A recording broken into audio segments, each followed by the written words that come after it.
Welcome back to our Python Quickstart tutorial.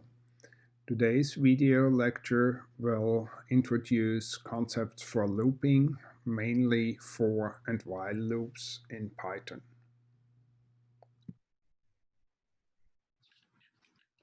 Welcome back.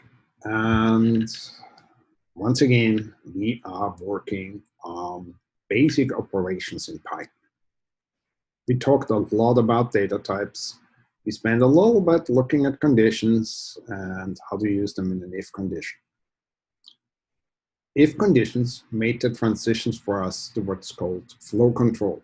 We want to have a program that, depending on what's going on in our program, takes different routes. That's one part. The other part of flow control is that we have to deal with repetitive operations. That's really where the computer shines. Everything that's highly repetitive, looping through, do it over and over and over again.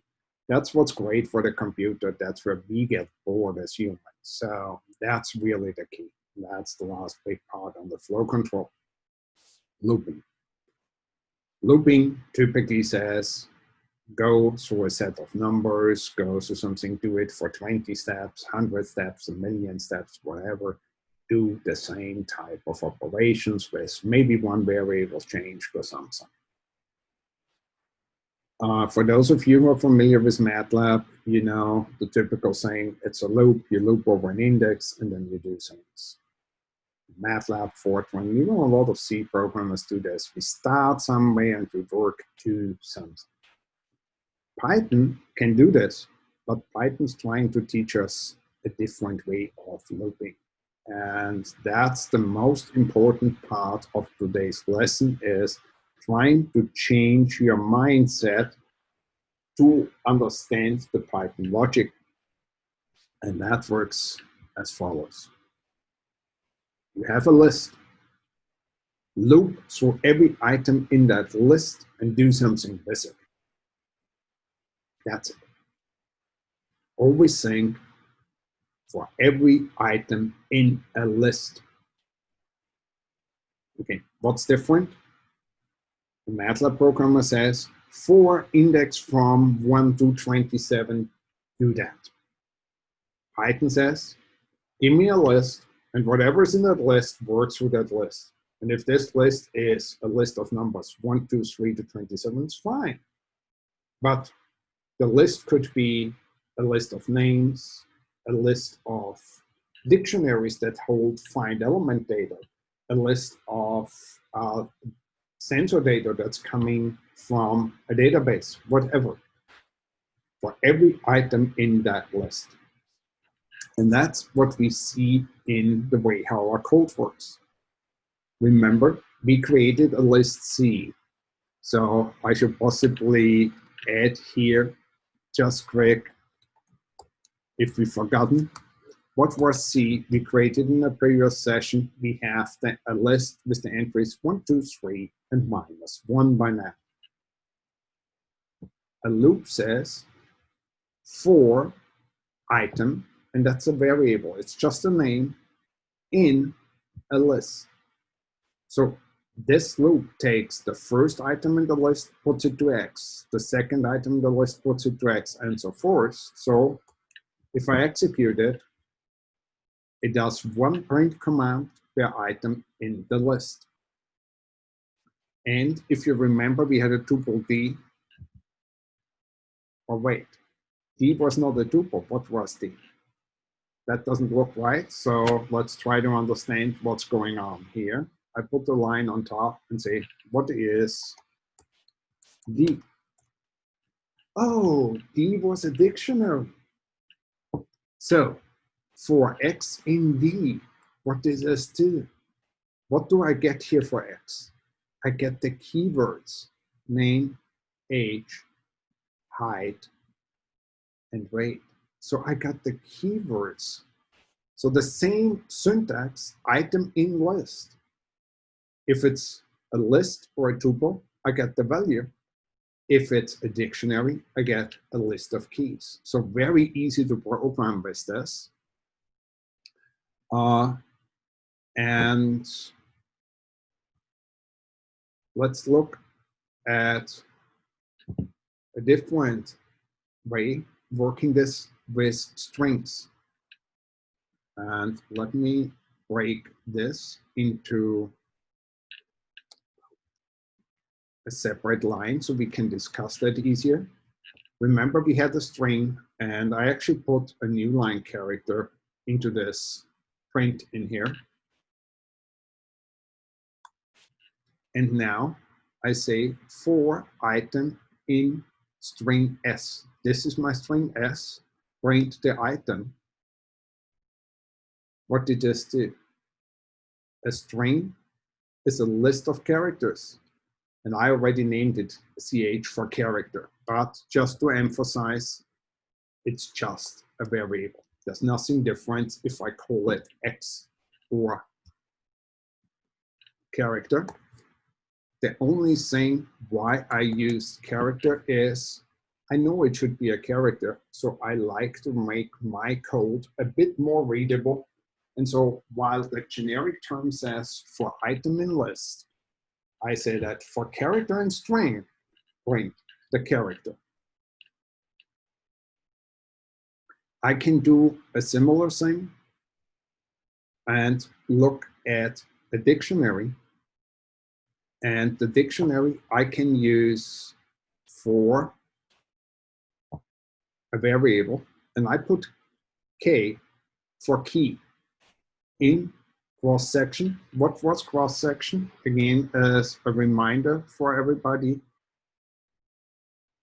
cross section was a dictionary for K in the list of keys, and we do a format that says print the key something to value something. Here, I want to have single quotes as part of the string. So to make that work, I use the double quotes to mark the string. That way, the single quotes are just normal characters. If I run that, it created for key area, and that's the key. And then I ask the dictionary with the key. So there's no difference between this K being a key or in a normal list being a number. To make things even cleaner, didn't we just before figure out that the list is just a list of keys, so I don't need to add the keyword keys.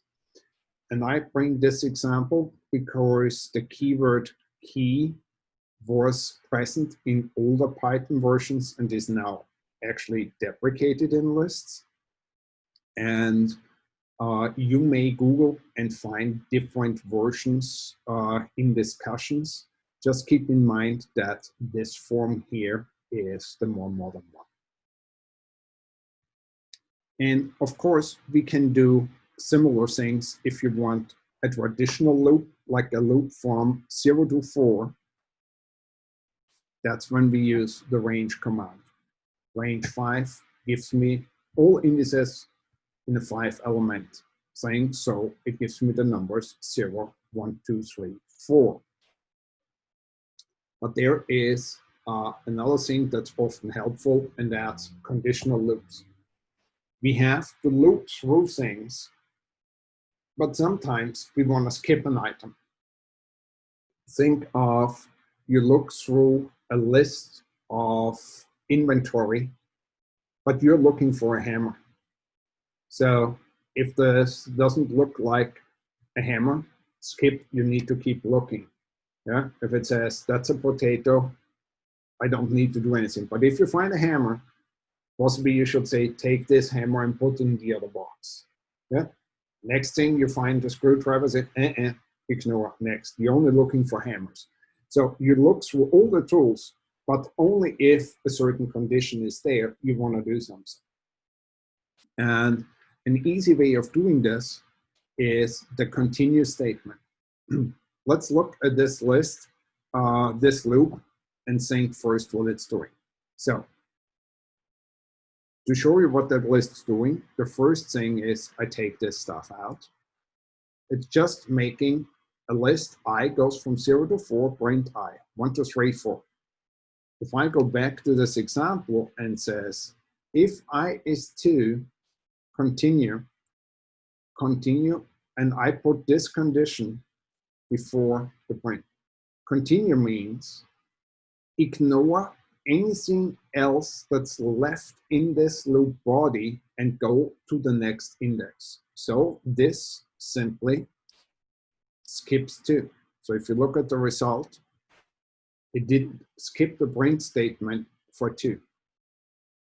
There's a similar command, and that says break.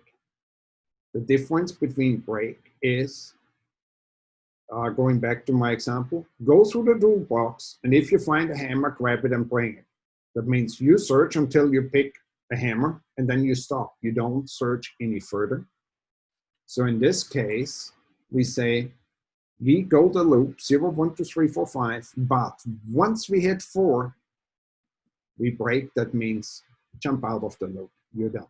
And it jumps one loop. So if you have a loop inside the loop, it's only jumping the innermost loop. Next, I want to introduce while loops. While loops have lots of applications, in particular in iterative algorithms. I will illustrate this as an example in the next video.